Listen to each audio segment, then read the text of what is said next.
présentation, 5 minutes de questions, et puis on conclura ce cycle de conférences sur les démonstrations de l'après-midi. Merci. Je me présente, je suis Patrick Durieux, directeur du département drone et aérosurveillance à l'ESAGEM. J'ai une longue expérience dans les drones, puisque j'ai passé la plus grosse partie de ma carrière sur cette technologie. Alors bon, j'ai le privilège de conclure cette série de conférences et j'espère que je vais pouvoir retenir votre attention jusqu'au bout. Ma présentation porte sur des travaux d'automatisation de surveillance côtière réalisés avec un drone, le drone Patroller, qui est un drone de taille conséquente, vous l'avez peut-être vu, il est exposé à l'extérieur. Et ceci s'est fait dans le cadre d'études européennes, une étude qui s'appelle CIBIA. Alors qu'est-ce que c'est que CIBIA? CIBIA, c'est une étude européenne qui a été lancée sur le constat simple que les besoins de surveillance maritime vont croissant en Europe et dans le monde généralement. Particulièrement dans le contexte de menaces qui sont listées ici, dont on a déjà beaucoup parlé à l'occasion de ces conférences, l'immigration clandestine, le trafic de stupéfiants, le terrorisme, la pêche illégale, la lutte contre la pollution, la sécurisation de l'infrastructure offshore. Ce constat a été partagé cette semaine. Donc ce projet qui a été lancé il y a quelques années s'est centré sur les problématiques de la surveillance côtière et avec un but, c'est de faire éclore des nouvelles technologies associées à ces préoccupations de la surveillance maritime. Et vous voyez sur la partie droite de la planche l'ensemble des technologies qui ont été étudiées. Alors ça va du drone, en passant par de nouvelles technologies de radar, imagerie satellite, etc. Ce projet a été mené par 26 partenaires, partenaires industriels, centres de recherche, PME, universités, et également avec un suivi particulier de représentants opérationnels. Il a fait l'objet de démonstrations in fine dans 3 zones qui sont aussi représentées sur la planche. Démonstration Manche, et c'est le travaux qui s'est inscrit, zone atlantique et zone méditerranéenne. Dans le cadre de ce projet, SAGEM a proposé un concept innovant d'automatisation des opérations de surveillance à partir de son drone Patroller. Alors quelques mots sur le Patroller avant de rentrer plus avant sur le contenu des études. Nous avons conçu le Patroller pour répondre à la fois aux besoins d'utilisation militaire. Les exigences vont croissant. Dans ce domaine qu'on connaît bien, on travaille depuis 25 ans dans le domaine des drones tactiques militaires. Notre drone de la génération précédente, un Spurver, a été déployé pendant 9 ans en Afghanistan, donc on a un retour d'expérience important. Donc, missions militaires, mais également des missions de sécurité territoriale dont les besoins vont croissant. Alors, le Patroller, c'est un drone de longue endurance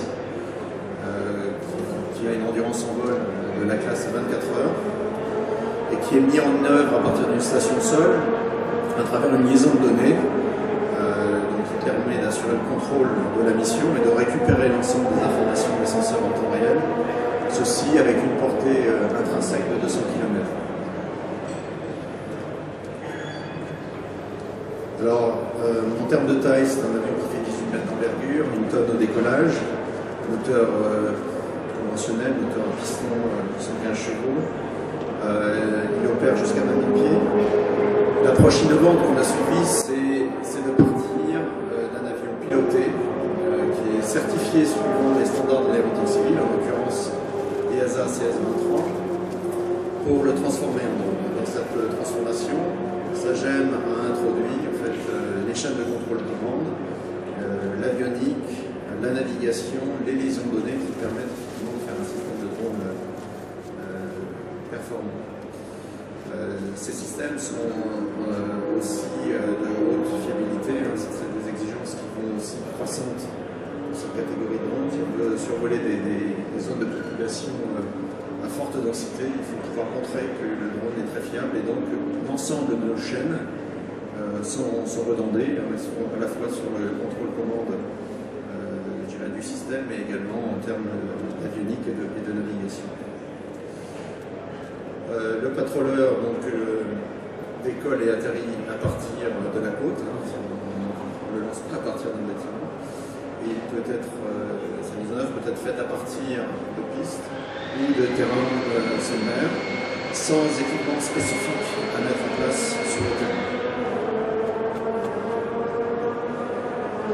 En termes de capacité de charge utile, il peut emmener 250 kg de charge utile, répartis entre le fuselage et sous les ailes, hein, à travers notamment deux points d'emploi qui sont sous ces ailes. Le capteur de base sur toutes les configurations, c'est une tourelle optronique, hein, comme sur tous les drones. Il s'agit d'une tourelle SAGEM qui permet de faire de la détection, l'identification d'objectifs de jour comme de nuit à très longue distance, grâce notamment à un télescope à fort grossissement qui se trouve dans la tourelle. On peut ajouter d'autres senseurs en pod. Il y en a quelques-uns ici qui sont représentés.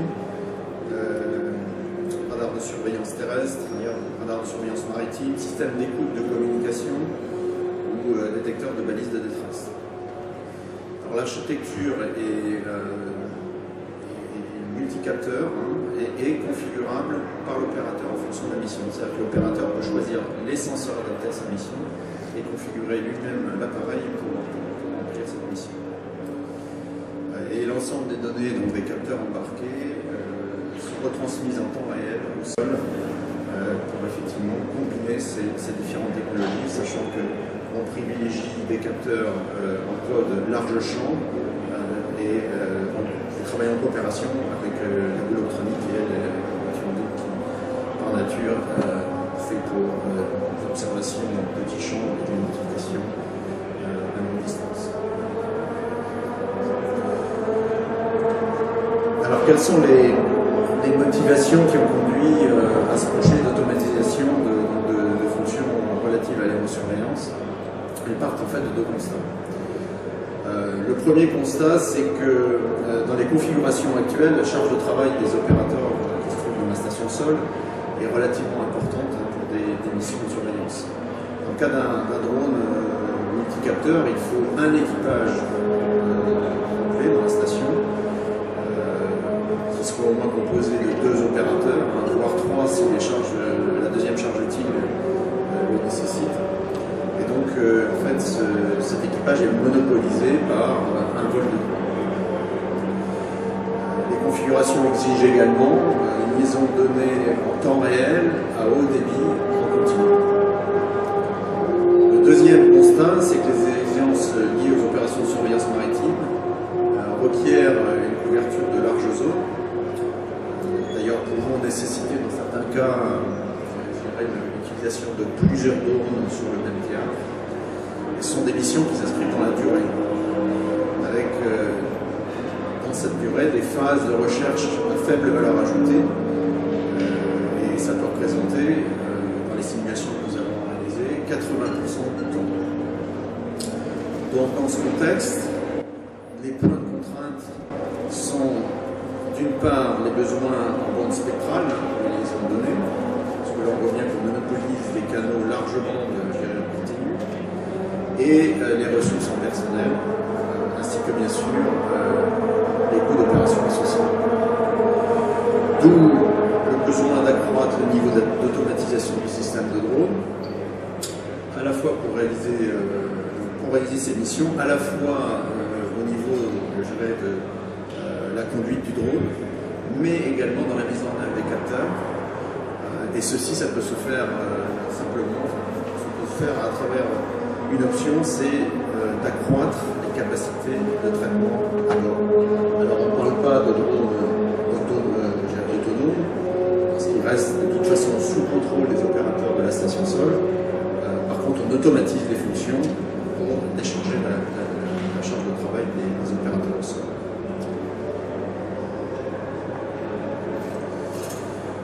l'optimisation qui est réalisée, elle repose à la fois donc, sur la gestion des trajectoires et le recueil du renseignement. Et un troisième aspect aussi qui est important, c'est l'élaboration de rapports d'observation.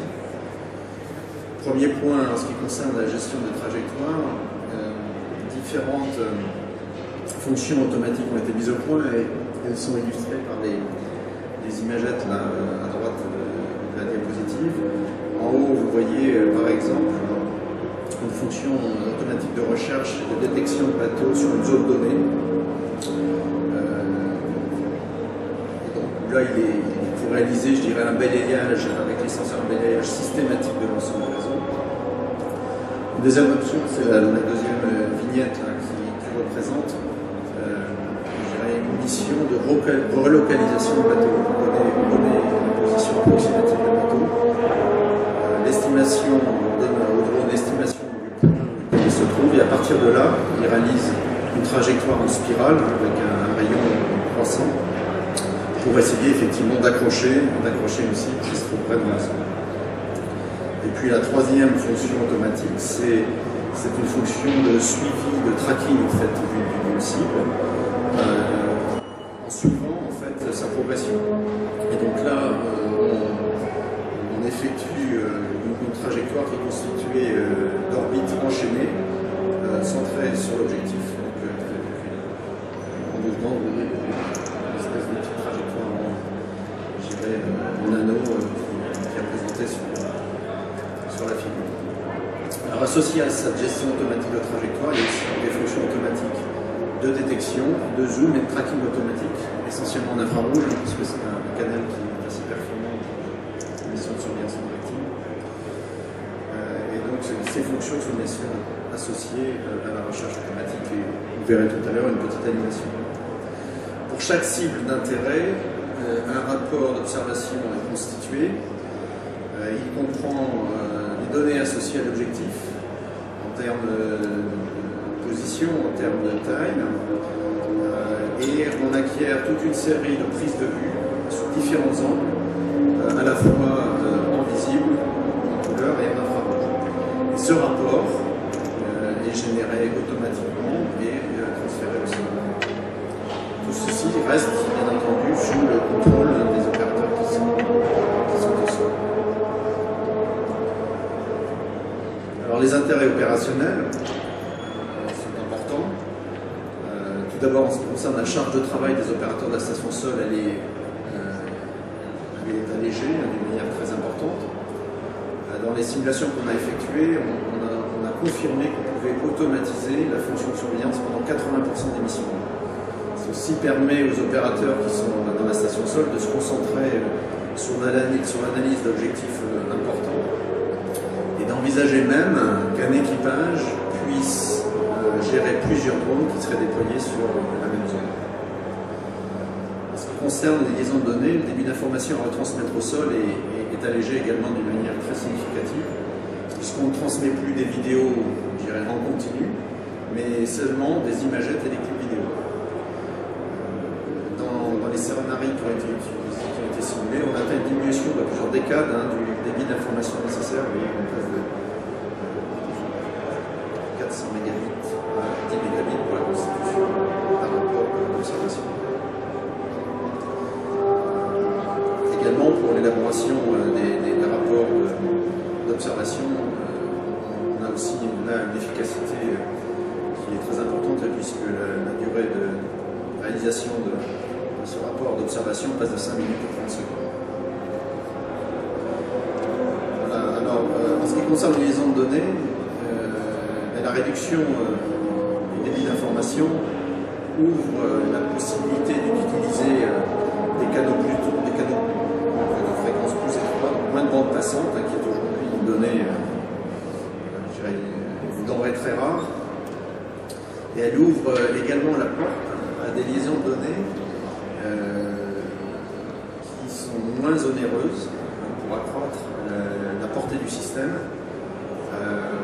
Les solutions technologiques, ça peut être des relais sol ou des liaisons satellites à des débit moyen. Là, on franchit un cap en termes d'exploitation à la baisse par rapport aux solutions traditionnelles qui sont utilisées aujourd'hui.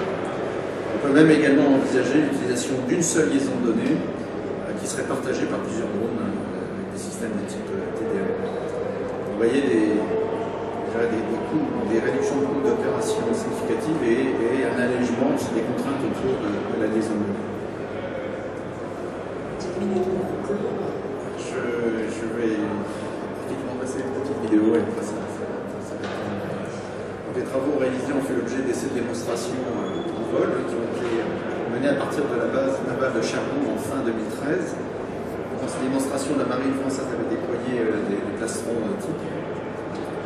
Si vous pouvez lancer la petite vidéo à droite, vous allez voir ça tout de suite.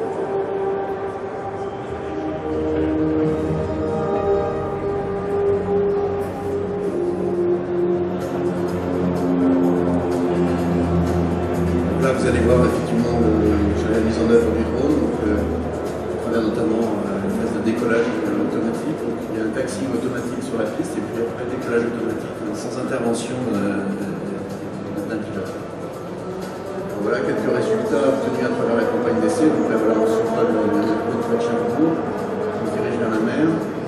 Vous allez voir quelques séquences de recherche de cible. Donc là, on est dans le cas de figure, on a une estimée du point de cible. Et on réalise d'une manière automatique un spirale. Et voilà, on accroche une cible, détection automatique, puis zoom automatique sur cette cible. Et à partir de ça, on a la capacité de générer automatiquement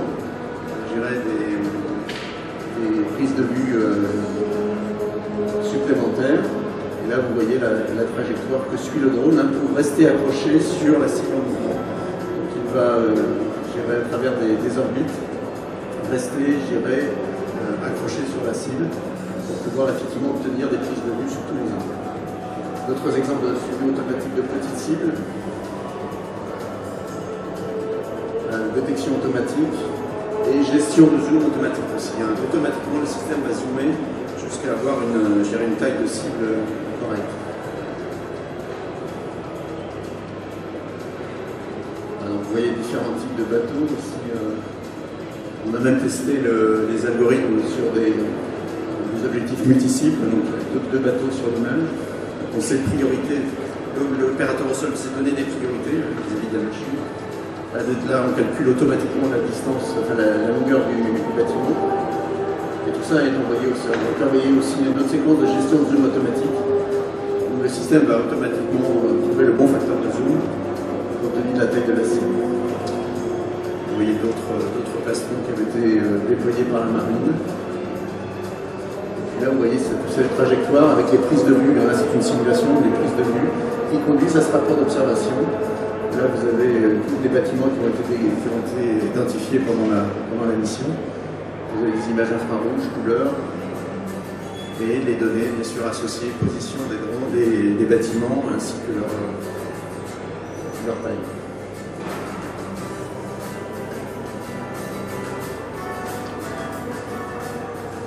Voilà, juste une dernière planche de conclusion. On va prendre deux. Oui, simplement un mot très rapide sur le fait que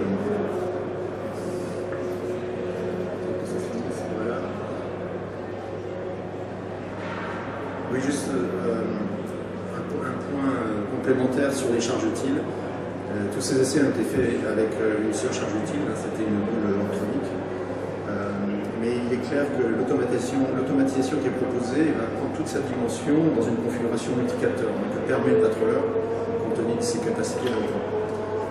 Dans un contexte de surveillance maritime, la combinaison de senseurs radar, récepteurs de transpondeurs AIS et boule électronique permet de rendre les systèmes de surveillance encore plus efficaces. Le radar, lui, permet en fait, de détecter et de traquer l'ensemble des bâtiments sur le plan d'eau qui est survolé. Le récepteur AIS, lui, permet d'identifier le trafic coopératif. Et en faisant la différence des deux images, on a les bateaux qui sont non coopératifs, possiblement suspects, et on peut directement envoyer et gérer les caméras sur ces cibles pour connaître leur nature et leur activité. Donc voilà, ça c'est une phase encore qui va faire l'objet de développement complémentaire. La conclusion.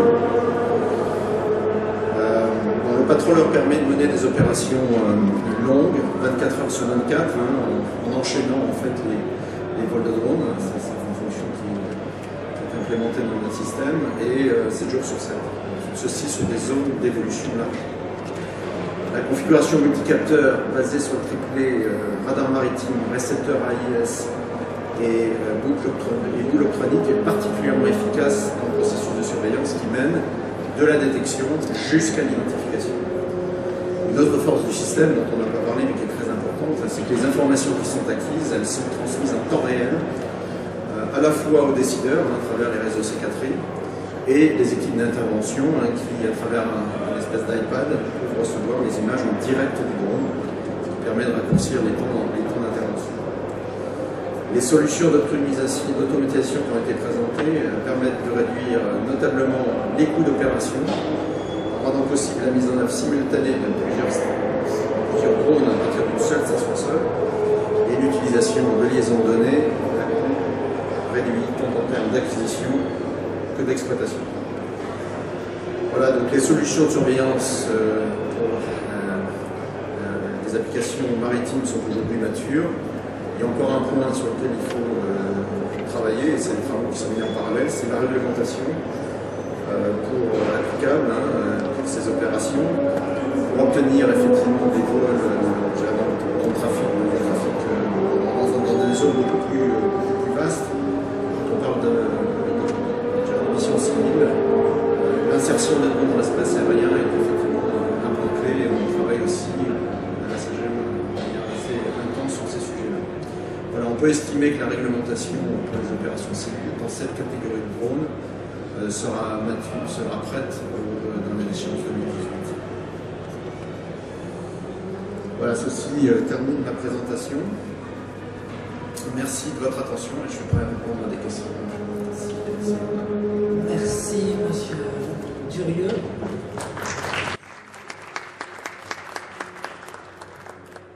Société SAGEM, si vous avez des questions, monsieur Table.